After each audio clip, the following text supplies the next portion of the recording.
కాశీ గురించి అందరికీ తెలియని నిజం. అందరూ కాశీ వెళ్ళి వస్తూనే ఉంటారు.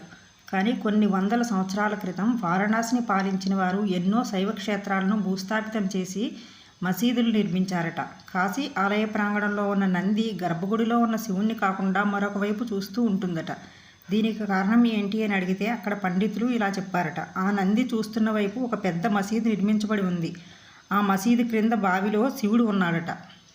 అక్కడ అసలైన విగ్రహం ఉందని అక్కడ పండితులు చెప్పారట. ఇది ఎంతవరకు నిజమో తెలియదు, కానీ మాకు తెలిసిన వాళ్ళు కాశీ వెళ్ళారు.